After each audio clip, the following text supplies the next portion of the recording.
Seahawks Today coming up in just a few moments from right now, but before we do, all month long here on Chat Sports, we're promoting not only just subscribing to our channels, but also joining the Noti Gang. So you're the first to know exactly what's going on with your team. And here at Seahawks Today, proud to say that we have the fourth largest Noti Gang percentage-wise among all NFL channels here at Chat Sports. We are within 1 percentage point of the top. So help us get there. Let's get to number one and create the largest Noti Gang among NFL channels. Subscribe now and turn on notifications.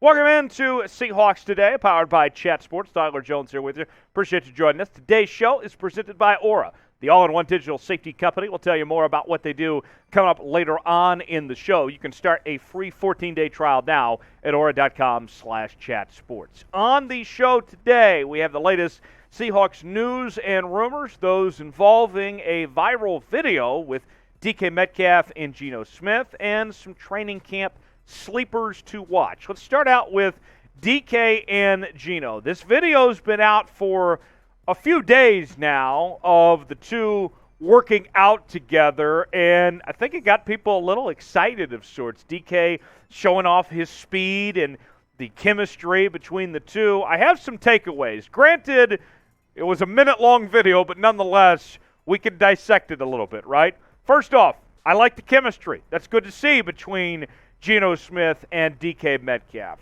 That's a positive. No matter how you slice it, the two working together on their own time, that's good to see. Also, DK Metcalf's commitment. We don't know about DK's future when it comes to this contract, of if something's going to get done. We do know that he missed mandatory minicamp, but the fact that he's still putting in the time on his off days, that's a good sign from DK's end of things. Also, what I wonder, too, is DK Metcalf working out with Drew Lock as well?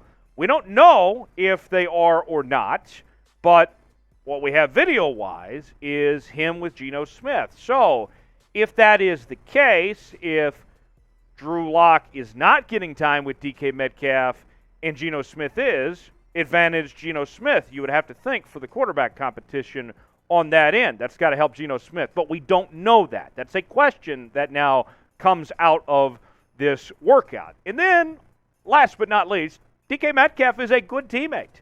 That is great to see, that he is doing this on his own time, that he's getting Geno Smith the reps, that he's working with one of those quarterbacks. You love to see it. So, with that said, from everything we've been told, Geno Smith heads into camp as quarterback one. That seems to be pretty clear, but that could change as this goes along. This is an open competition between these two. I have more on this competition in just a second, but before we do, our pinned comment today. You're about to get an ad break, take advantage of it. I want to know, if you guys had to pick the Week 1 starter, who would it be? Let's let you be the head coach. If you were in charge and had to decide who starts for the Seahawks Week 1 against the Denver Broncos, would it be Drew Lock or would it be Geno Smith? If it's Drew Lock, type DL. If it's Geno Smith, type GS. Let me know one way or the other. So let's go back to June 18th. This report from ESPN's Brady Henderson on the quarterback competition in Seattle. Henderson writes, the feeling among some inside the Virginia Mason Athletic Center is Lock will overtake Smith to win the starting job.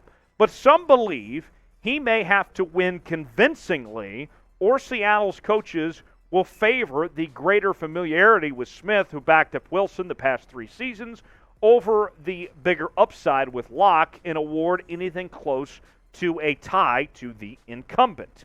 Carroll has raved about the way Smith played in his third and final fill-in start last season when he led Seattle to a blowout after 2 narrow losses. So, something to keep in mind there, that as we'll get back to this in just a second, where things are headed towards training camp. But before we do, today's show is presented by Aura, the all-in-one digital safety company. And here's what Aura is going to do for you guys. They're going to provide near real-time alerts on suspicious credit inquiries. So whether it's having to do with your smartphone or your credit cards, anything that seems not normal, they are going to let you know. See that alert on your screen right there? That direction, I believe, right? Yes. See, that right there, folks, you're going to get those type of alerts. They are going to let you know as soon as possible when something seems a little fishy. And here's what we're going to do for our Seahawks Today viewers. We're going to offer you a free 14-day trial now if you go to aura.com/chatsports. See if you like it. And not only are you going to be able to protect you, but also your loved ones as well. Up to 5 people on one account, folks. This is a great deal. So go ahead and just try it. See what you like about it and protect not only you but everyone else involved. Aura.com/chatsports. Free 14-day trial now. The all-in-one digital safety company for the whole family. So at training camp and these battles going on, it's going to be very interesting to see how that quarterback situation plays out. But Seahawks Wire of the USA Today network this week, they named 7 sleepers to watch at camp. Team reports in just over a week from right now, as that will get started about July 26th. That's next Tuesday. And so with that, here are the sleepers that were named by Seahawks Wire. They include wide receivers Dareke Young and Melton, both receivers selected on the final day of the draft by the Seahawks. Cade Brewer, a tight end from the University of Texas. Then Shamarious Gilmore, a offensive lineman from Georgia State. 3 more names to look at of possible sleepers from training camp.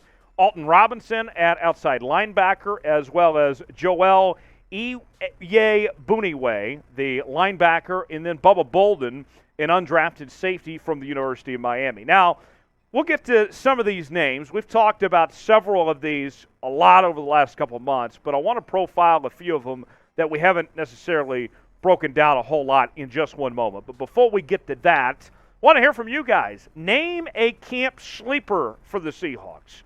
Now, recently I got caught sleeping by some buddies over the weekend. This is the good kind of sleeper, though. Somebody that is going to step up, that maybe is under the radar. Whether it's one of those names that we listed or somebody else, let me know in the comments section. Name a camp sleeper for the Seahawks. And as we count you down to training camp, just around the corner, we're going to be covering training camp like no one else will here on Seahawks Today with all the latest news, rumors, trades, free agency, and more. We are the place to be here on Seahawks Today. Subscribe now, youtube.com/Seahawks TV. Turn those noties on as well. You will not regret it, youtube.com/Seahawks TV. So let's start with Dareke Young. And this is from Tim Weaver at Seahawks Wire, what he had to say. He wrote a great article this week, and I want to take some bits and pieces from it, but I would strongly encourage you guys to read the entire article when you get a chance. But here's what he said about Dareke Young.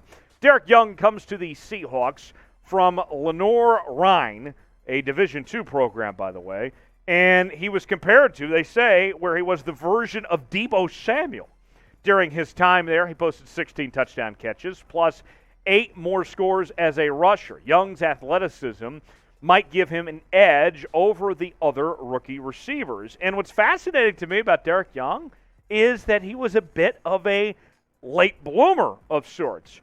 The numbers of what he's at now compared to not too long ago when he was 17 and 18 years old is remarkable about how much he has changed. Go back to 2017. He was 6 foot, 174 pounds, and his 40 time was a 4.97.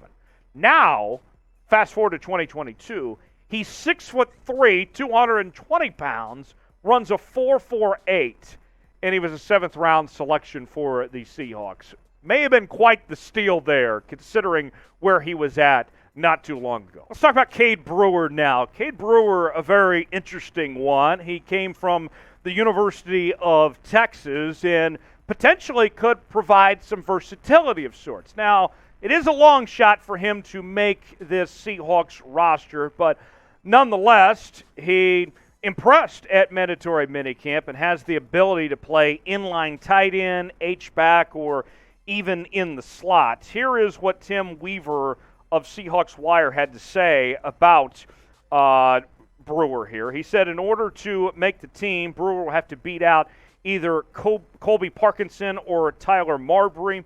Primarily a blocker, Brewer scored 8 touchdowns during his time at Texas. If he shows promise as a receiver, things could get interesting for the vets at this position. So there you have it on Cade Brewer there.